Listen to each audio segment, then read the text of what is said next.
মানুষকে বাঁচতে গেলে কত নানা ঝামেলায় জড়িয়ে পড়তে হয়, নয় ক্রিমিনাল বা সিভিলের ঝামেলায়।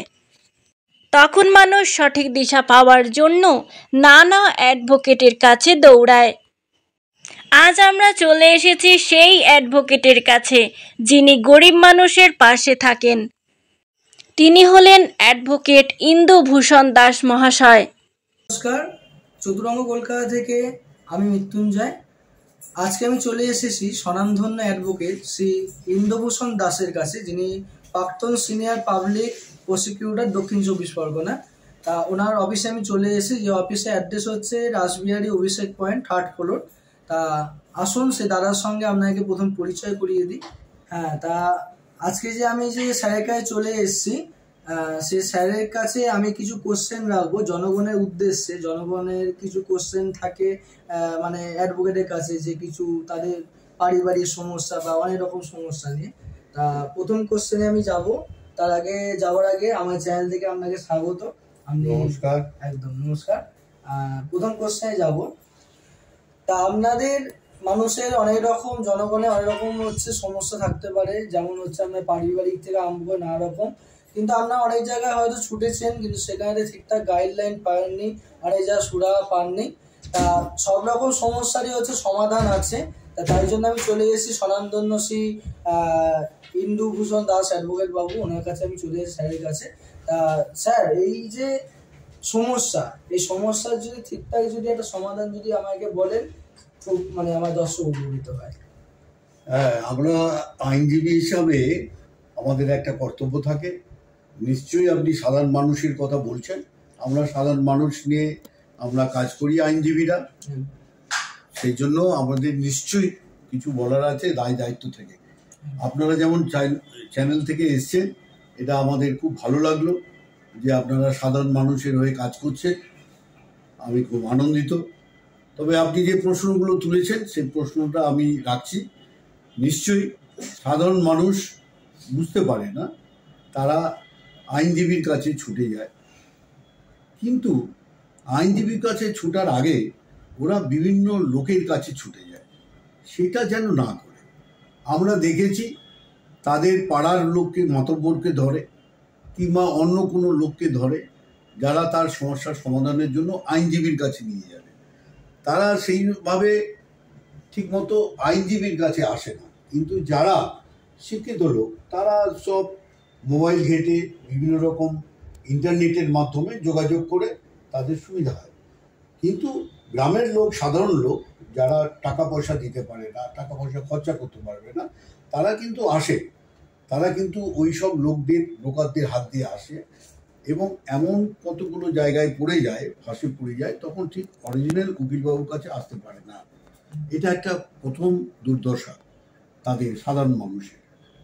কিন্তু সাধারণ মানুষ যখন ঠিক তার পথ খুঁজে পায়, ঠিক আসল যে কাজকর্ম নিয়ে উকিলবাবুর কাছে আসে, যোগাযোগ করে, তখন তার বিচারটা ঠিক হয়, সুরাহাটাও পায়। আমি বলবো, একটা কথা বলবো, যে যখন আপনারা কোনো বিপদে পড়বেন, বিপদে আপনারা কিংকর্তব্য বিমূঢ় না হয়ে, অর্থাৎ আপনারা মেজাজ না হারিয়ে ফেলে বা অসুবিধার নিজের মনের মধ্যে অশান্তি না পুষে, আপনারা ঠান্ডা মাথায় চিন্তা করে উকিলবাবুর কাছে আসুন, পরামর্শ নিন, তাহলেই দেখবেন আপনাদের সুবিধা হবে।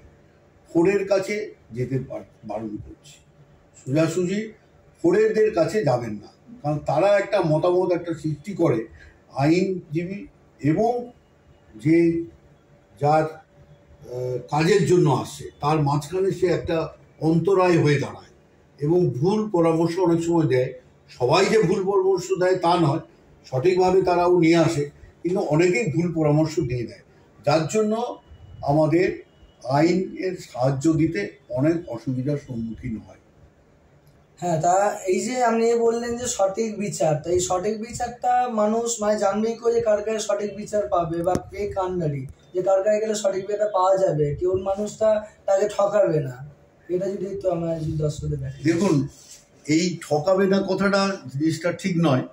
তার কারণ হচ্ছে গিয়ে, যেসব মানুষ আমি একটাই কথা বলতে চাইছি যে আপনারা সরাসরি আইনজীবীর সঙ্গে যোগাযোগ করবেন, তাহলেই সুবিধাটা পাবেন। আইনজীবী তার চেষ্টা করে তার মক্কেলকে কিভাবে সুবিধা পাইয়ে দেবে বা সঠিক বিচার যেখানে পাবে ঠিক সেই জায়গায় পথগুলো নিদর্শন করে দেয়, অর্থাৎ সঠিক জায়গায় তাদেরকে নিয়ে যায়। এইটাই হচ্ছে কি আইনজীবীদের কাজ। এমনি সাধারণ লোক অনেক কিছু জানতে পারে, কিন্তু আইনের যে পরিভাষাটা, সেই পরিভাষাটার জন্যই তো আমাদের কাছে আসা, আইনজীবীদের কাছে আসা। সেই আইনজীবীরা ঠিক সঠিকভাবে কোথায় কি করতে হবে না করতে হবে সেই পথগুলোকে নির্ধারিত করে দেয়। এবং তাদের সঙ্গে, যার জন্য কনসালটেশন বলে একটা কথা আছে, যার জন্য আমরা সবসময় বলি যে মক্কেলদের একটা কথা যে আপনারা সময় নিয়ে আসবেন, আলোচনা করে আপনাদের কি কি দরকার সেগুলো আমরা চেষ্টা করি তাকে বোঝানো। এইটাই হচ্ছে প্রথম কথা। সঠিকভাবে আপনাদের উকিলবাবুর কাছে আসতে হবে, সে বেশি দামের হোক আর কম দামেরই হোক।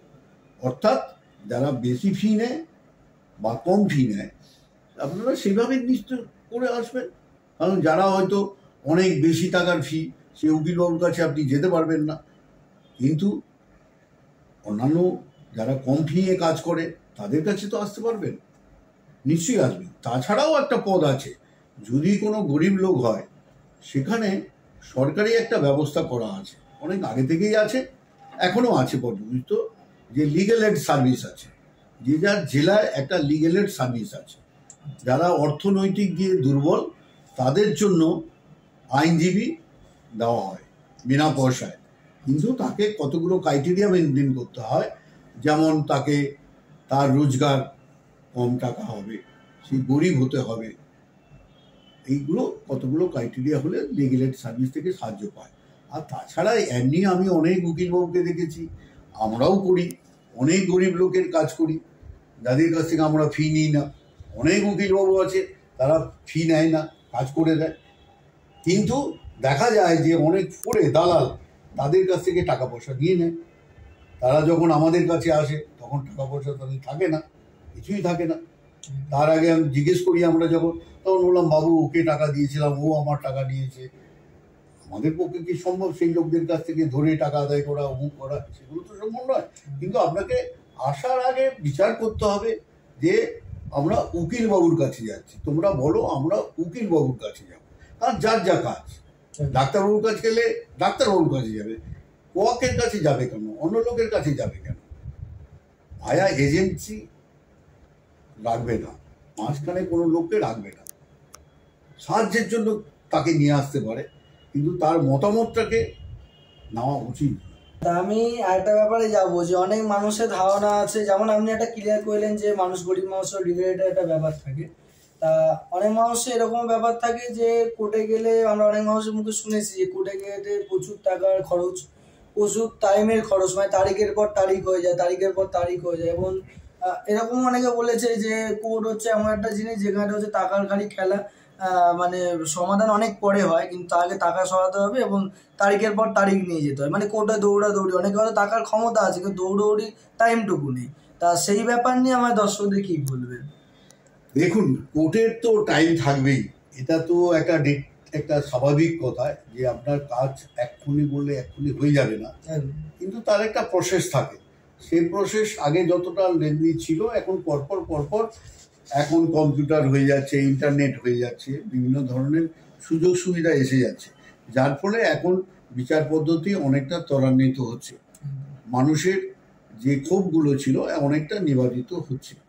সেটা এক কথা বললেই হবে যে আগেকার থেকে এখন অনেক তাড়াতাড়ি কেসগুলো হচ্ছে সর্বভারতীয় ক্ষেত্রে। কারণ অনেক সিস্টেম পাল্টে গেছে, যার জন্য অনেক সময় দেখা যায় যে বাড়িতে বসে উকিলবাবুরা এখনো ইন্টারনেটের মাধ্যমে তারা কাজ করছে, হাইকোর্টের কাজগুলো হচ্ছে। আবার পরবর্তীকালে দেখা যাবে যে আরও অনেক কিছু উন্নতি হবে এবং সাধারণ মানুষ এখন আইনের ভরসায় যাচ্ছে। আইনই তো সব জায়গায় শেষ কথা, আইন ছাড়া বাকি যেগুলো হবে সেগুলো বেআইনি। অতএব বেআইনি জিনিসে গিয়ে কোনোদিন মানুষের ঠিকভাবে থাকে না। হয়তো সাময়িকভাবে কিছুটা সে সুবিধা পায়, কিন্তু আসল হচ্ছে গিয়ে আইনি সাহায্য, কোর্ট আদালত এগুলো যে রায় দেবে সেই রায়টা নির্ভর করে। মাঝখানে অনেকের কাছে চলে যায়, অনেক প্রভাবশালী লোকের কাছে যায়, গিয়ে তাকে আলটিমেটলি কোর্টের কাছে আসতে হয়। অনেক টাকা হয়রান হয়ে যায়, অনেক টাকা তাদের খরচা দিতে হয়। এগুলো থেকে মুক্তি পেতে গেলে স্বাভাবিকভাবে কোর্টে হয়তো একটু দেরি হয়, কিন্তু আপনার কাজটা এখান থেকেই হবে, সর্বভারতীয় ক্ষেত্রে দেখা যায়। হ্যাঁ, তা আমি আপনার কথা শুনে সত্যি আমার জনগণ, আমার দর্শক নিশ্চয়ই বুঝতে পারছে সুন্দরভাবে। তা এবার আমি আপনার কথাতে আসি, মানে আপনার সঙ্গে কোনো মানুষ যদি তাদের কোনো পারিবারিক সমস্যা বা কোনো রকম সমস্যা দেখা করতে চায় বা আপনার কাছে সঙ্গে কথা বলতে চায়, তাহলে আপনার সঙ্গে যোগাযোগ করার মানে জায়গাটা বা আপনার ফোন নাম্বারটা একটু আমার দেখুন, আমার যোগাযোগ তো হচ্ছে গিয়ে উকিল বাবুদের সাধারণভাবে কোর্টে কাজ করে নির্দিষ্ট একটা কোর্ট থাকে, আলিপুর কোর্টে আছে, ওখানে আমার নাম ইন্দুভূষণ দাস অ্যাডভোকেট, যদি কেউ বলে ওখানে দিয়ে দেবে। আমার একটা চেম্বার দুটো আছে, একটা হচ্ছে গিয়ে বেহালায়, একটা হচ্ছে গিয়ে রাসবিহারীতে। রাসবিহারীতে যেটা আছে অভিষেক পয়েন্ট, সেখানে 3rd ফ্লোরে 152 এসপি মুখার্জি রোড, এখানে আসতে পারে। এবং বেহালায় হচ্ছে গিয়ে 125 আপনার রামকৃষ্ণ সরণি, ক্যালকাটা 60। আমার যোগাযোগের ফোন নাম্বার হচ্ছে গিয়ে 9831043232। এটাই আমার একটাই নাম্বার, এই নাম্বারে যোগাযোগ করতে পারে। কোন টাইমে যখন যোগাযোগ আমি বলে দিচ্ছি, চেম্বারে বসে আমরা 5টা থেকে 8টা পর্যন্ত, দরকার হলে আরও বেশি বলছি। 5টা থেকে থাকি হচ্ছে গিয়ে আমাদের রাসবিহারী চেম্বারে, তারপরে চলে যাই বেহালার চেম্বার। আর এমনি কোর্টে আমরা 10টা থেকে আপনার 4:30 5টা পর্যন্ত থাকি। এই হচ্ছে গিয়ে আমাদের নিদর্শন। ইমার্জেন্সি হলে আমার কল করে নেবেন, যদি ইমার্জেন্সি কারো থাকে। আমার এই নাম্বার দেওয়া থাকলো 9831043232। এই নাম্বারে কল করলে আমার 24 ঘন্টা খোলা থাকে, আপনারা নিশ্চয়ই আমার সঙ্গে যোগাযোগ করতে পারবে। আমরা সেভাবে ইনস্ট্রাকশন দিয়ে দেবো, আমাদের জুনিয়ররা থাকে, তারা দেখবে। তবে একটা কথা বলে রাখি, আমাদের কাছে অনেক গরিব মানুষ আছে, তারা আমাদের টাকা পয়সা দিতে পারে না, আমরা সাহায্য করে দিই। যতটুকু সাহায্য করার দরকার আমরা ততদূর পর্যন্ত সাহায্য করি, নিশ্চয়ই করব। আর আপনাদের চ্যানেলকে ধন্যবাদ জানাই যে আপনারা গরিব মানুষের কথা চিন্তা করছেন, সাধারণ মানুষের কথা চিন্তা করছেন, সেজন্য আপনাদের অশেষ ধন্যবাদ। আপনাকেও অবশ্যই আমার চ্যানেলকে ধন্যবাদ। আপনার অমূল্য সময় যে আমাকে দিলেন। আমরা জানি যে একটা অ্যাডভোকেটের সময় পাওয়া মানে ওনার অমূল্য সময়, একদম মানে সময়। তা আমরা এখানেই আমাদের এই প্রোগ্রামটা শেষ করছি। আপনারা ভালো থাকুন, সুস্থ থাকুন এবং আমাদের সঙ্গে থাকুন, ভিডিওগুলো দেখতে থাকুন। নমস্কার, আগামী ভিডিওতে আবার দেখা হচ্ছে।